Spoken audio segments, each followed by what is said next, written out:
feel like I've spent my life pretending you're a great guy and trying to be like you. Am I evil? Worse, you're smart. Wow, it's been a long time. And it'll be even longer because the real show, not the anime, I didn't really like it, won't come back until next year due to the strikes. And since the voice actors attend conventions, especially GalaxyCon, and I still have plenty of ideas and spaghetti inside of my veins, we can wait. Hi, I'm Kitty Monk, and I'm here to talk to you about Rick and Morty. Or more specifically, Beth Sanchez. My name is Beth Smith. Tell your top bugs the Defiance lives on. Beth Smith. Sanchez sounds cooler, and she's more aligned with her father. I'm sticking with Sanchez. This was a long time coming, but it was well worth it. I will have crossed off all of the Smiths. The Rick and Morty Smiths, not the Seth MacFarlane Smiths. Actually, I think I already crossed all them off too, so we're off to a good start. Now, Rick and Morty is a show all about morality, kinda. Rick is the main guy we follow, but we aren't supposed to root for him, or at least not emulate him and his ghoulish overkill. He's kinda like BoJack, but with more high fantasy concepts, i.e., Rick will gladly serve human remains to his family and just claim it's spaghetti. Instead, humans took their own lives, and the more delicious they are, that means the more they suffered in life. But he isn't doing this to reenact the Texas Chainsaw Massacre. He just wanted to have a nice meal with his family, which is sweet, but dear God. Beth is his offspring, and as a result, she takes after him, even if technically speaking, she isn't his real Beth. Because you're not my own daughter. Oh God, yes, I'm one of infinite Beths with infinite fathers and infinite universes. It's called a hug, Dad. It won't kill you. Yes, Beth, we're getting there. But a question much of the fanbase wonders is Beth evil? Fun fact, I wrote this section at Anime NYC, and there was a Mermaid Man cosplayer, and I was like, evil, because they do that with all the Mermaid Man cosplayers, and he started freaking out, like, Barnacle Boy, she said evil! I don't know who you are, but thank you if you're watching. Anyhow, I guess to start off with, let's define evil. Google Dictionary defines evil as harmful or tending to harm, embodying or associated with the forces of the devil, profoundly immoral and wicked, which does not describe Beth at all to me. Don't get me wrong, Beth is not a good person by any stretch, although to be fair, none of her family members are, but I don't think she's evil the same way somebody like Tammy is. I think at worst, she's a selfish, narcissistic, yet somewhat intellectual woman who made a lot of mistakes in life, and has an insecurity when it comes to her father because he abandoned her when she was a child. So to compensate, she took on his worst traits to impress him, when really all it showed him was she wasn't fit enough to take on adventures or spend time with. She was just a willing stooge. And to be fair, Beth has come a long way since the show began. She's sunk, but also risen. Now, if we were to check Webster's dictionary for the definition of evil... Objection! Lame and unoriginal. Sustained. No further dictionary references, please.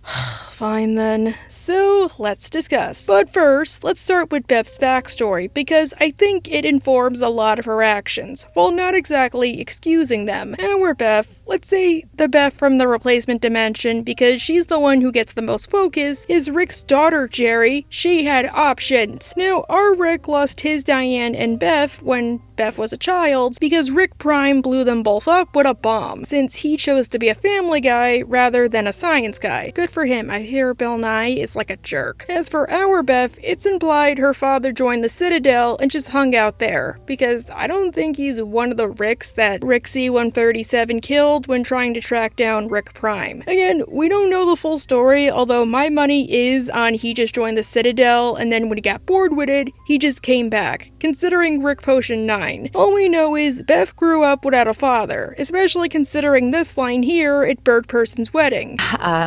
I used to have to draw him into family photos with a crayon. Aww. In high school, she met Jerry, and the two got pregnant. Now this is one mistake that would define Beth for the rest of her life, as it meant she was tied to Jerry like an albatross. Why didn't she abort the pregnancy, or wait it out and put the baby up for adoption? Because clearly it was a mistake. Did you really talk me out of the abortion? Well, we blew a tire on the way to the clinic. You know, I wonder if that's why I exist. Honestly though, I have questions about this whole situation, especially since Beth puts it it like everybody thinks about it. Just because we now know about the Morty market, where the citadel of Rick's engineers meet cutes across the multiverse to force Rick and Jerry together, just so they can trap them in miserable marriages in order to breed Summers and eventually Mortys for them to harvest. I've always wondered if perhaps the tire getting blown really was just fate, like maybe they went over a rock or something, or if perhaps maybe one of the Ricks at the Citadel had something to do with it. Like, damn it, Beth and Jerry were gonna mess with the plan. They had to have their tire blown out. At least they'd only suffer for a couple of minutes. That way they could think like, oh my god, fate is trying to tell us something. If so, damn, Rick, one of you basically ruined your daughter's life, just so you'd have a willing slave. Obviously, this wasn't idle, but this combined with growing up without a father caused Beth to basically become a perfectionist, because you feel like you're the only one in control, and you have to control everything else. She's kind of like Shirley from Hill House. Hey, that rhymes. And she had to not only take care of herself, but a baby and a sniveling man-child like Jerry. And this is reflected pretty well in her job of choice being a heart surgeon for horses. My job involves performing heart surgery. Well, yeah, on horses. Excuse me? We're losing him. Hey, Tom, we know when we're losing him. We can hear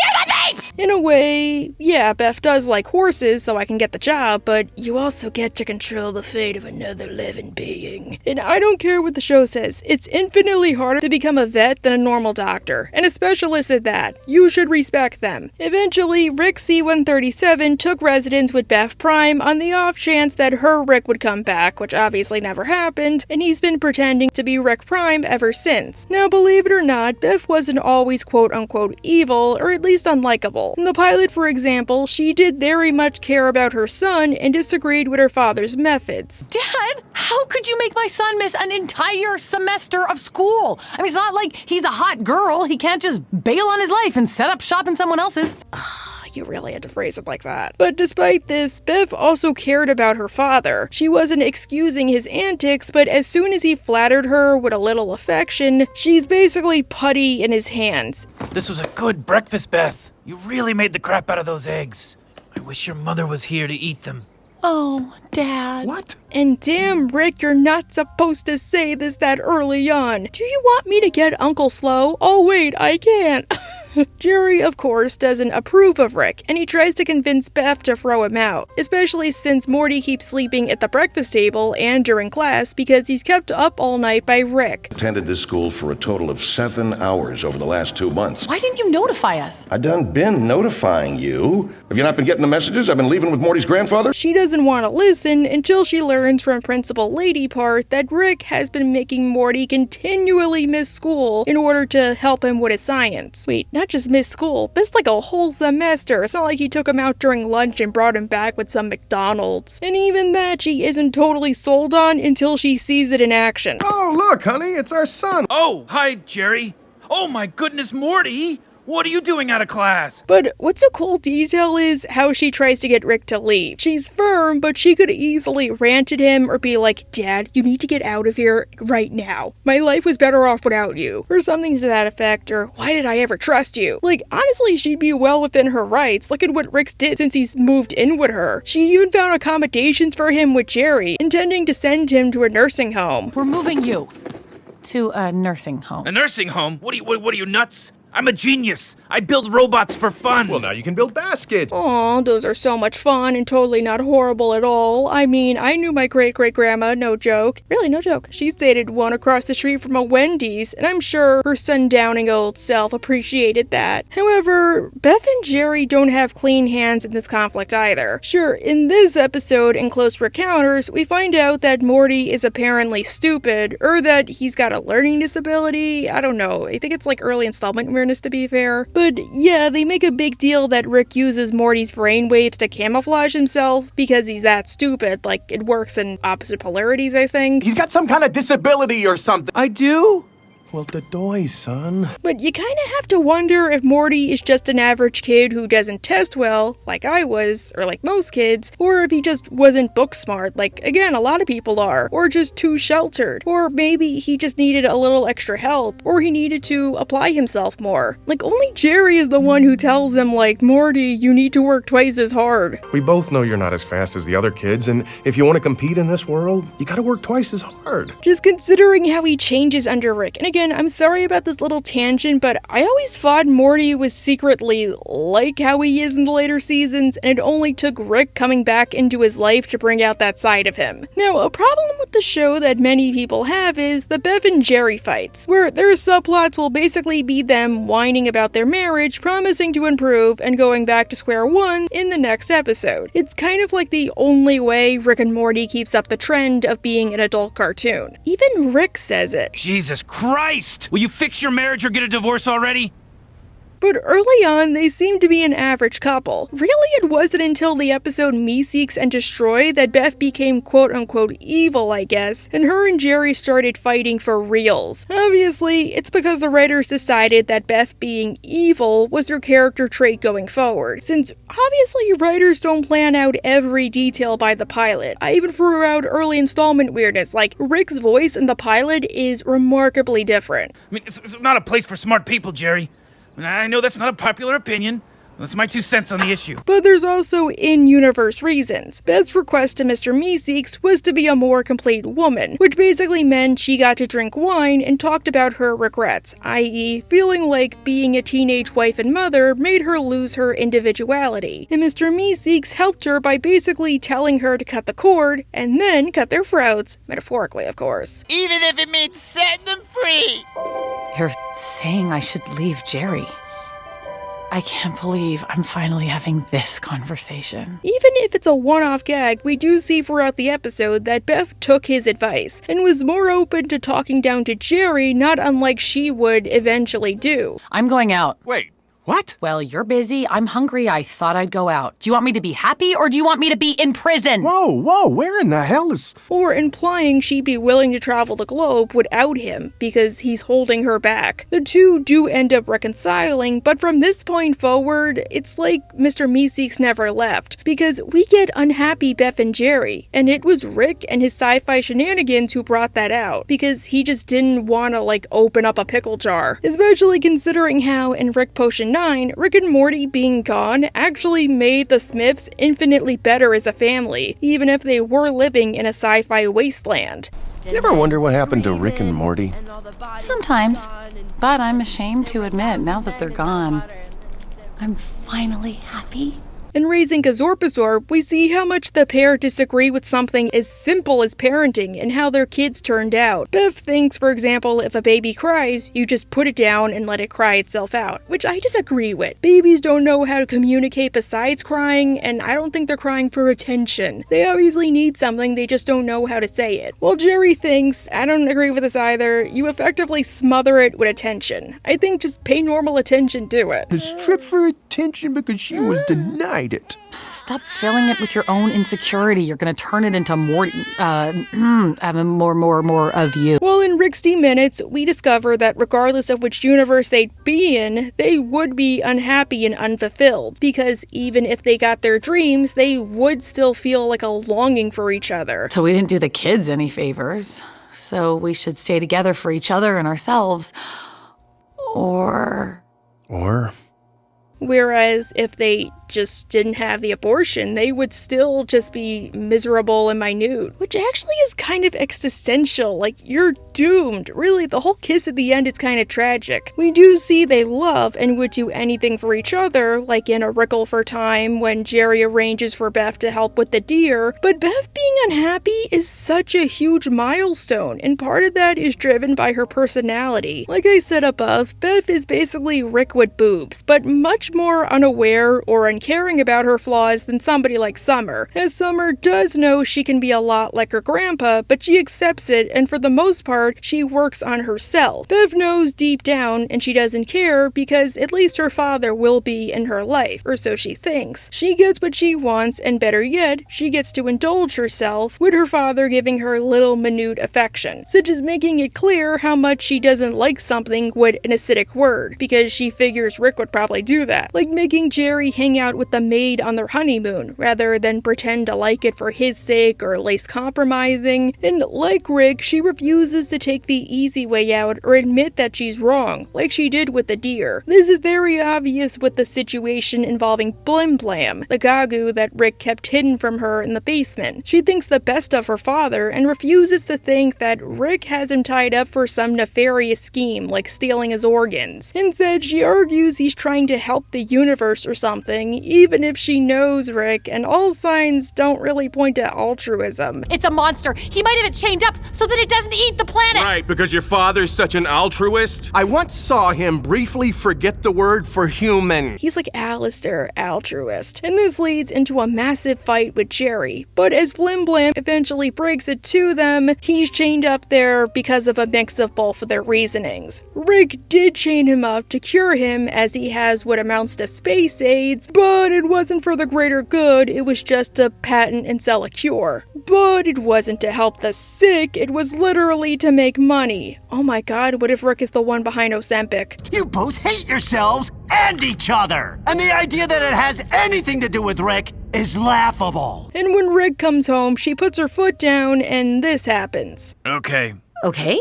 Okay, like you're gonna quietly teleport somewhere and never come back? No, it's your house. Heck, the one time they actually went to couples counseling, albeit high fantasy sci-fi for the first and only time, we saw that Jerry saw her as a literal judgmental monster who tried to use the machine to take over the universe.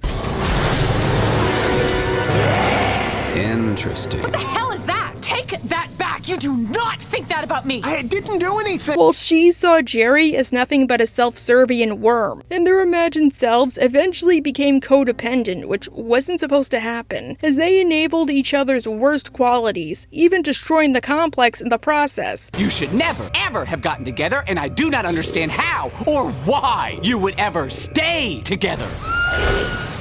Well, this is just bad couples therapy. Total. Like, is it no wonder the parasites get into her mind and make her think Sleepy Gary is her husband and Jerry is just a good family friend, and she questions nothing? But something bad does happen to Beth here, which I think further defines her. The parasites can only create happy memories, and throughout the episode, to observe if somebody really is a parasite, Rick shoots them in the shoulder. That way, if they're not really a parasite, they won't die. She tries to do the same to PB, but unfortunately, Oh, Beth, why? I need an ambulance. There's been a shooting. My wife shot my wife shot a longtime family friend. He was real. This one I find oddly humanizing, since I don't think Beth was being selfish here. She was just trying to help her family, the same way her father was. And to be fair, she didn't know PB that well to start with. Like, the only one memory they had was going to a musical together. So of course the only memories they probably would have together would be brief or happy. But because of the regret of what she did, well, you know she could have killed PB, as she just left him to his fate, just let the family call 911 while she went to the cupboard and gulped down wine. Like, honestly, it's kind of hard to see. When, as a medical professional, bet or not, she has some medical training. She'd probably be able to help him, or at least keep him stable until the paramedics arrive. Not to mention, to her credit, she did try to reach out to him afterward, but he couldn't bear to see her. Can he have visitors? He'd like to be alone. He told me to tell you he's sorry you didn't have bad memories of him. The only time she did try to help afterward was in season 7, but I'll get to it now. I feel like Beth barely did anything that season. Like, even when PB moves in, it's more so an episode about Rick and his buddies hanging out with him, not like Beth trying to say I'm sorry. In the Wedding Squanchers, she further tries to get along with his space pals, even if the conversations are super one-sided. We have committed numerous atrocities in the name of freedom. And during that time, I don't suppose he ever mentioned his daughter.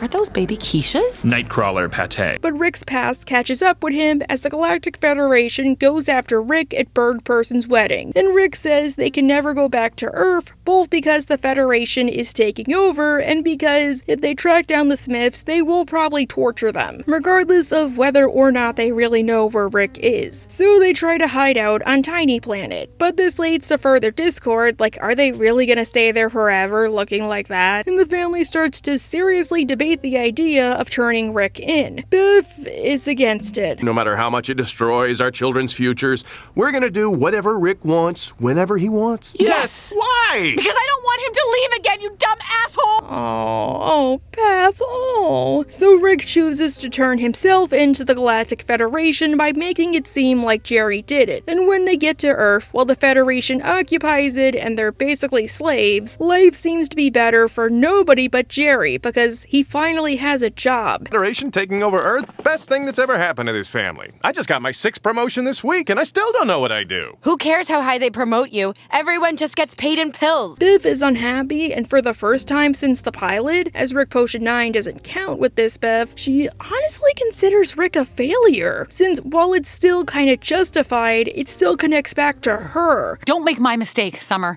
Don't deify the people that leave you. You'll end up a horse surgeon in a world controlled by aliens whose medicine keeps horses healthy forever. Basically, the new alien technology put her out of work, and all she can do is drink and eat pills. Like, that's a sad existence, but it's also kind of good in a way. I don't know, it's like complex. Like, it took all that for her to finally hate her father after everything. Unfortunately, that gets tossed out the window the second he comes back. And I'll never let you go, and I'm so sorry I ever did this to us. Guess who dismantled the government? Please don't leave me again. I never will, baby. And honestly, so far he hasn't. Again, I don't know if that's good or bad. But Jerry, the only person who actually enjoyed life in the new Earth, forces Beth to choose him or him. You know what I mean. And well,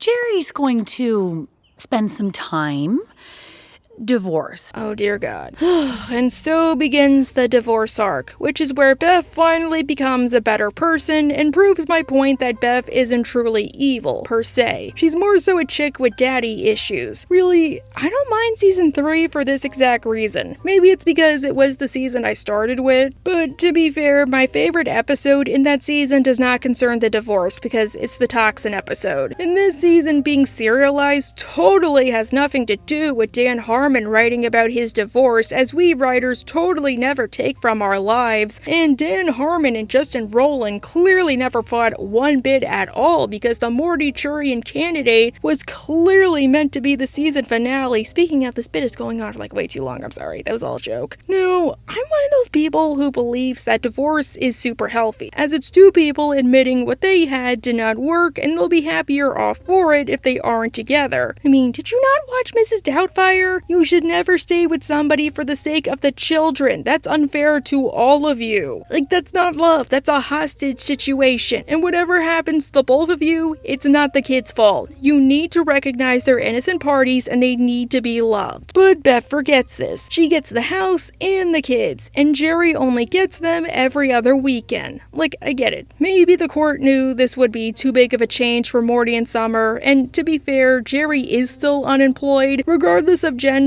Beth seems like the more stable parent, so she should be the one taking care of them. But really, they would barely be seeing their father. It would only really be her and Rick 98% of the time. At least do like every weekend or Friday after school to Sunday. That way it's a bit more fair and Jerry could still be a little more involved with the kids. That's not him being a dad, that's him being an uncle. I mean, goody for Rick though. That's a lot of control he now has over them since Jerry isn't poisoning Beth's mind. However, likely not willing to admit that she made a mistake, Beth basically starts to take after Rick again in the worst possible ways. And she doesn't realize she's basically his pawn. Like, this is Beth at her worst. She doesn't notice the kids left for potentially months because of the divorce and Rick mancing the stone, despite how obvious it is that Rick was replacing them with robots. Hey, yo! Sorry for acting so weird for 3 weeks. What the hell just happened? I'm sure it was nothing. And then we get to Pickle Rick, which is Beth at her worst. Wait, Kitty, what about the ABCs of Beth? I mean, her name is literally in the title. We're getting there, Catherine. We are getting there. The family is told by Principal Lady Part to get family counseling, which I think is a good idea considering Steven Universe. Regardless of who you are, we can all use it, and sometimes you can have a problem and not even realize it's a problem. I mean, I didn't realize I had PMDD until I went to therapy. I just thought I had a really bad depression episode caused by having another birthday and getting older. But then once I was told I could have it, suddenly it all clicked. Plus, the family went for a huge divorce, and they don't really have any other family friends to talk to who would understand. The kids might feel kinda good talking it out. I mean, when I started therapy, it did feel really good talking to somebody who wasn't my family for once. But Beth is actually pissed she has to go and blames it on the kids. It's nobody's choice to be here, you knobs. The family was told to get counseling by your principal,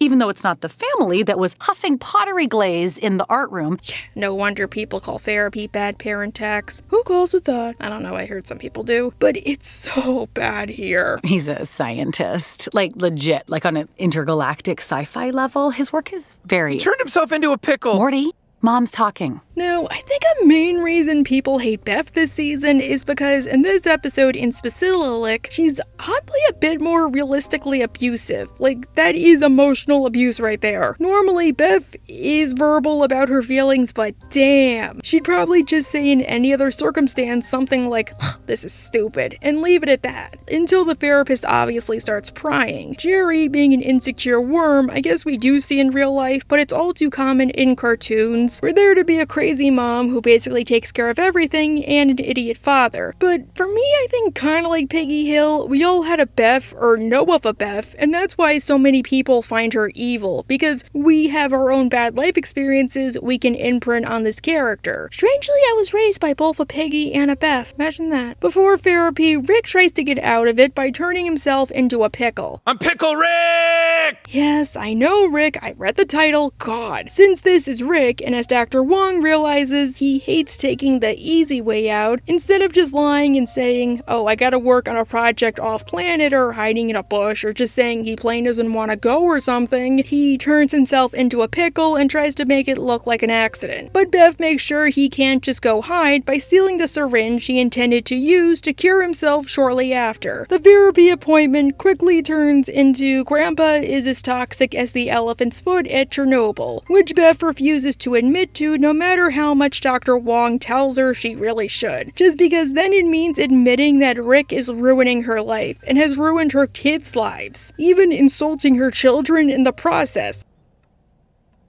You. Mom! Both of you too. Again, I know I'm probably repeating myself, but she probably thinks Rick would do all of this, and he probably would. Hey, you were the one who chose to go. You didn't have to go. You could have just dropped them off and went to the store. Again, it's apparently their fault they have to go, and speaking from experience, they might feel more comfortable talking to a therapist if you weren't there, listening in, no offense. But off topic, I kinda like the fact that the family is all dressed up for therapy. When I first went, I thought you were supposed to, thanks to this episode, so I did. Granted, I came from a family that would dress up like head to toe to go to church when everybody else just wore jeans and a t-shirt. Even on Easter, I had to wear a full bonnet and white gloves like a handmaid, and every other kid was wearing like an Easter bunny shirt and like shorts. Eventually, Rick shows up to the appointment as a pickle, and Dr. Wong realizes the problem, which I know a lot of people disagree on this, but yeah, it is his issue going forward, and we saw it firsthand in this episode. He has to take the hard way out and make it as complicated as possible because to him, he's smart and he finds the mundane way too boring. Let's use the Night families as an example. He could have just told Night Summer yes or given her gloves or used paper plates, but because he didn't, it basically led to his family losing the use of their bodies for months on end. Or even in this episode, again, think of everything he could have done besides pickle, and he almost died a couple of times. The tragedy, well, Morty and Summer actually enjoyed going to therapy, and they both want to go back, but Beth and Rick just ignore them since they don't want to admit Dr. Wong was right, even if they probably both know it deep down.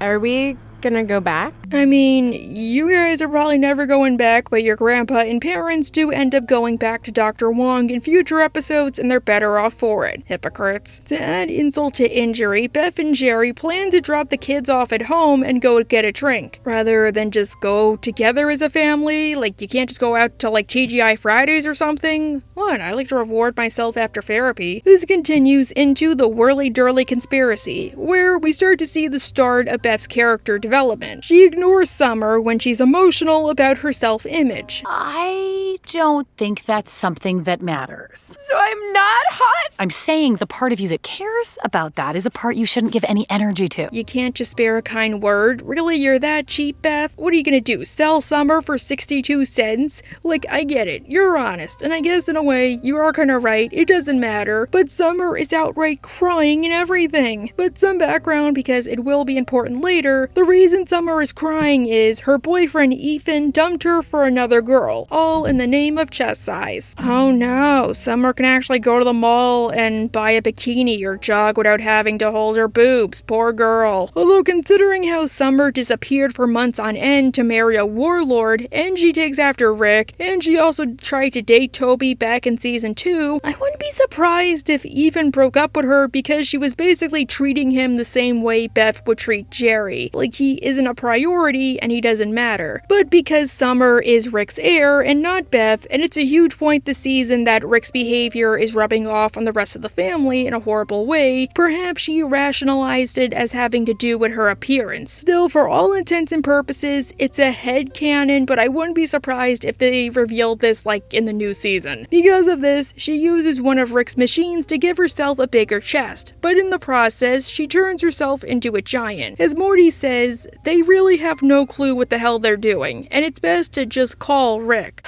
Morty, you dumbass, we need a subplot. Therefore, his mother refuses. Is that what this is about? Like you want to prove yourself? Oh, it's not about anything, Morty. How dare you? Okay, good, then I'll just call... Ow! Morty, I need this. Biff, I don't think Rick is going to feel the need to schlep back to Earth or be disappointed in you guys. Stuff like this happens once an hour for him, and it would probably help him speed up his time with Jerry. You could probably just shoot him a text. I think he'd just be like, oh yeah, who cares, wears off in an hour, or oh yeah, just hit the left button, you'll be good. But Beth wants to prove herself so desperately that she ends up making the entire situation worse than it is. She makes Summer look like the female Titan. She releases the customer service reps that Rick quote-unquote employed, and her kids aren't really getting along with her. Morty eventually gets fed up, kind of like evil Morty, and tells her to stop after Summer runs to the forest to find Ethan. In his own words, Beth needs to stop acting like her father and trying to emulate him, because she's gonna lose everybody in the process. She already lost Jerry. But it will help you lose everyone else! Like I lost Summer. Hey, you haven't lost her yet. No, I definitely did. She's gone. God damn! Beth, get your stuff together, put it all in a backpack, and get it together. So to prove to Summer that she's beautiful and she's sorry, Beth makes herself look like the female Titan too. Oh my god. I have to go call my mother. Trisha, wait! And the pair actually make up, and hey, even if we probably can't understand a word of it, it is kinda sweet. Excluding Morty doing all that crap to Ethan, but that's it. Okay, so we got into the cloning episode, the ABCs of Beth, which finally spells out that Beth is kinda evil. Also, BTW, you might get a future Rick and Morty video if this does good, so I won't really focus on the cloning idea, wink wink. It's custody weekend, which means we get a Beth and Rick plot, yay! Muppet noises. We're not in a hurry. Dad sleeps until sundown. Can we talk a little bit more about this fruity? Not the bubble gun, there's no air! As a child, Beth's friend Tommy disappeared, and the police blamed it on his father, believing that he ate his body. He's getting executed soon, and it makes Beth reflect on the case. Beth convinced herself that Tommy did not really die. He just disappeared in a mythical playworld called Fruity Land. Yeah, I'm sure you know where this is going. Yeah, whatever. A dad makes a toilet look like R2-D2 and it breaks the front page of Reddit. But I'm Charles Manson because I gave you your own world instead of an iPad. Beth was jealous that Tommy's dad actually paid attention to him and was, you know, a father, and so she tried to trap him in Fruity Land out of jealousy. We know. We know. I have lived here since I was a mere child. We know. Got it. I suppose you're wondering, How do I sustain myself? Oh boy. No, but even if Rick or a Rick built Fruityland to basically contain Beth and be as kid-friendly as possible, well, it's kinda creepy besides that. There's no food, so you basically go hungry because there's only honey, even if that sounds like Winnie the Pooh's wet dream, and you can't get hurt or die, so if you're trapped there, you can't really end the misery. The only way Tommy survived was by sleeping with the Fruity creatures and eating the babies. Poor Fruity character. Leave him alone. Get around, gang! Dinner time! That's kind of dark, but not as dark as Beth. Beth really was a horrible, evil child, and that's because Rick was a terrible father who didn't take time away from science to care for her. All he did was just make her toys, mostly to shut her up. I didn't make Fruityland to get rid of you, Beth. I did it to protect the neighborhood. Not in a noble sense. It was just more practical to sequester you before I had to start, cloning a replacement. Which, to be fair, he doesn't deny. I don't know if that's better, but throughout the episode, there is still a debate going on. Rick argues that Beth was a scary child who would make Esther the orphan look like little orphan Annie, while Bev argues she was a sad kid crying out for attention. Has it occurred to you that if I did try killing Tommy, it might be because I was jealous of his family? Wait, what? Why? Wasn't his dad like some kind of cannibal?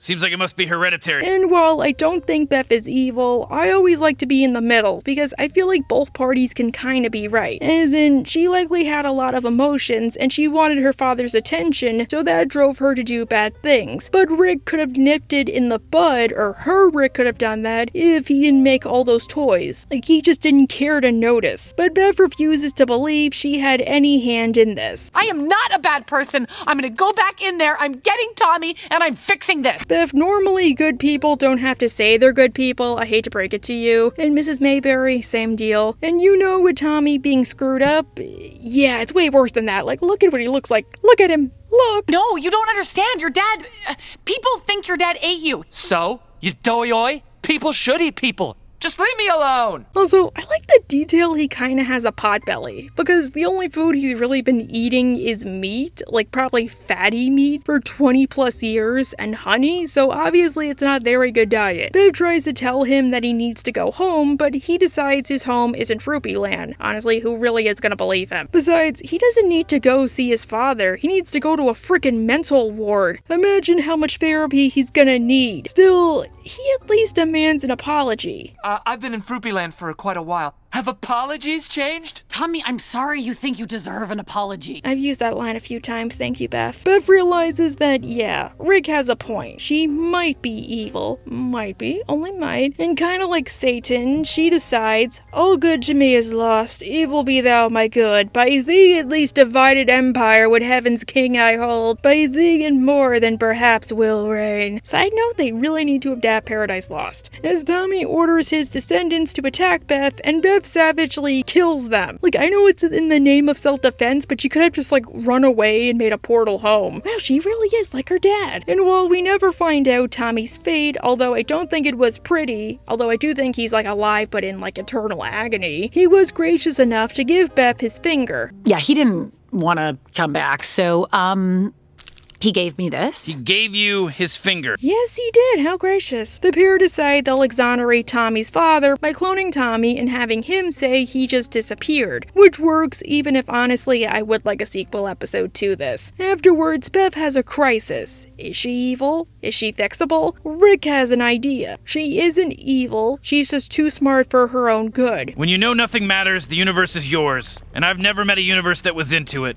The universe is basically an animal. It grazes on the ordinary, creates infinite idiots just to eat them. Which honestly, part of me thinks this is one of his rationalizations. I wouldn't be surprised if Rick came to this idea when he was younger. Honestly, I think the main reason I wanted to talk about Beth is I kind of relate to her in a sense. Obviously, it's not good to relate to somebody like her, but I get the feeling of being told or realizing you're too smart for your own good. As a kid, I would always be told this a lot, where I would constantly ask questions you weren't supposed to and let my mind wander, and that always got me into into trouble. Like, I had to be coached on what not to say, like, you can't say that in front of this person, or you can't say that to this person, they're gonna get upset, or you have to stop asking questions in church. Literally, one time they took my phone to see what I was looking up, and they found out I googled Harlequin ichthyosis babies because somebody said Daenerys' kid in Game of Thrones could have been one, and let's just say, I don't think they've spied on me after that. So yeah, in a way, I do kind of understand Beth. It sucks when you're the only one to understand everything or notice what isn't there. It's like you're screaming out into the void and nobody hears you, or they hear you but they can't understand you. It doesn't excuse what she's done, but again, I get it. To her, since she feels so smart, it gives her a sense of superiority, which in a way can be well earned, but typically isn't. Hence why Rick brings up she can do one of two things: clone herself and make a perfect copy that'll love her family while she travels the cosmos to find herself, or she can stay and be herself with a newfound sense of appreciation for the mundane, and a newfound love of herself. Okay.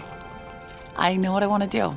Now this episode ends on an ambiguous note, as the kids return from custody weekend, and Beth seems to be awful chipper, but is she chipper because she's programmed to be, or because she realizes that now she can be a better person? Honestly, I kind of agreed with Ostrock Vox. I thought that she was gonna clone herself, or like say if Beth's character regressed, they were gonna have it say like, oh yeah, every other week I just switch out with a clone or something like that. So I'm just gonna spoil Starmort because it's not really a spoiler anymore. She gave the choice to Rick. Did he want her to leave him or to stay? But Rick couldn't decide what he thought was best, and he basically gave a non-choice. Therefore, Rick cloned her but wiped his mind of which was which and just sent a random one into space. And because of how Rick science works, they have no way of knowing who is who, and they probably never will. Me? It depends on the episode. Sometimes I'll watch and think the Beth we follow is our Beth. Other times, I think Space Beth is the real Beth, especially since she's so jagged and bitter. Again, she's a female version of Rick. Beth realized in the ABCs of Beth she was kind of like her father, and while she resolved to get better, well, going into space and becoming a freedom fighter like her father did would make her kind of forget that fact, or think, okay, yeah, Dad was justified in leaving me to do all of this cool stuff. Plus, even if I have problems with Space Beth herself, as I don't think she's a good person and she's basically just a flanderized version of Beth, well, I think the fact that Rick wiped his memory didn't help because he was basically running on fumes in Starmort, and there was a high chance he could have killed his own daughter and not have known it. Season 3 ends with the Rick, Churi, and Morty date, where Beth started to think that, yeah, maybe she's a clone. Now, to be fair, this episode implies that Beth chose to stay, although considering Starmort, I could see Rick gaslighting her, like, oh, don't you remember, sweetie? You chose to stay. But because she can no longer trust herself, she calls Rick, who, again, because he's mind wife too, starts to tell her that if she doesn't stop questioning herself, he'll kill her. And just to be sure, you're not pretending to be convinced you're real because you're actually convinced you're a clone, and you're now terrified that becoming self-aware would mean I'd have to terminate you. No. Okay, glad I could help. Wow, Father of the Year. Unable to clear her mind, Beth ends up going back to Jerry, and the pair are able to work out their issues, but they're still fearful of Rick and what he might do, so they hide. Just simple, honest, simple man. Simple twice. This isn't the woman you married, Jerry. Because this woman loves you. Still, I gotta say, another reason why Beth isn't evil to me is she does care about her kids after season 3. Like in Edge, Morty, Die, Repeat, she forces Rick to ask Morty permission to go on adventures. Dad, there's a way we do this now. Morty, would you please accompany me to Forbodulon Prime for death crystals? Yay, consent. Plus there's the fact her and Jerry's relationship is strengthening. They start going to therapy more often, and then there's Mr. Nimbus. Mr. Nimbus wants the pair to have a freeway with him, and unlike before, they actually are enthusiastic about the idea. I thought this only happened in New York or on HBO. Dr. Wong hasn't been wrong yet. You're right. This is exactly what she was talking about. Like, you'd think like they would try to steal him for either or, but no. Or so it seems. During the stinger, we discover that neither really wanted it. They just wanted to help the other. And they would have went home if not for... Let's take that prize and get out before we make a huge mistake. Getting cold feet. Please don't tell Rick. He wouldn't understand. Yes, he would. Oh, too bad they go through with it. I mean, when you... I did that. Heck, what about multiplicity? I do have problems with Beth in this episode, but the main gist is that after Space Beth left, Rick was worried about the family's safety and made a bunch of decoys to scatter across the US in case any other threats came knocking their way. But because those decoys don't know they're decoys because they'd be terrible decoys, they exponentially reproduced in the sense of making weaker and weaker copies. Like with the first batch, they're basically normal clones like Space Beth could be. But then they become robots, and then by the last batch, they're basically literal strawmen. The decoys start a Highlander to try and be the only ones, and each and every time, Beth is adamant about how horrible it is. It doesn't excuse the fact she actively assists the family, but it is worth noting that Muppet Beth tells Rick that he should just admit he's worried about his family for once. You don't get to be annoyed with this. You treat life and family as so burdensome, and yet you created a notion of us because you're terrified of losing either. Not gonna lie, I've always wanted a Muppet version of Rick and Morty. Come on, Smiling Friends did it. I think they could too. Heck, as a mother comes Solar Rick, she's actually angry that Space Beth keeps abandoning the family and hates the idea that Summer could possibly worship her, which leads into an argument. You've got incredible time on parenting. Makes sense you don't recognize it. You've been out of practice for a while. Good. I'm glad they have you. I don't want to be Space Mom. You've made that clear. In the end, Summer says she doesn't care about either or, but this does lead to Space Beth deciding that they're right, and from now on, she'll try to be more involved, not just be that relative you see at holidays. It's okay if I come around sometimes. That could be nice. That's a cute outfit. The one we always wear? Which of course leads into Beth's twinstinct. I'll get to that one day, but while Beth is still selfish and narcissistic, like you can argue she only likes Space Beth because Space Beth is basically herself, well, she actually felt conflicted about what she did. And when Jerry found out and he rolled into a bug, Space Beth wrote it off as a childish tantrum. Beth honestly tried to help him. I love you the way you are, and I did it forever in a video game, but in life things go wrong, things stop working. I like to fix those things, and when I can't, I'm pretty useless. Although, I'm just gonna put it out there because the video is almost over, to my viewers, if you mentally fear or wonder if you're a narcissist, you probably aren't one. Since narcissism, true narcissism, is a lack of empathy, and you care about your actions that much that you realize you have an effect on others. A real narcissist wouldn't spare 2 seconds. Doesn't mean you don't have fleas or problems you can work on, but you aren't a narcissist or evil. You can always get help. Sorry, I just wanted to end this video on a happy note. Now again, I'm a little disappointed in Beth in season 7 since she doesn't really do anything big, but hey, maybe it's a good thing. It shows how far she came. But is Beth evil? I guess she's open to therapy. Anyhow, I gotta go catch a plane, so bye!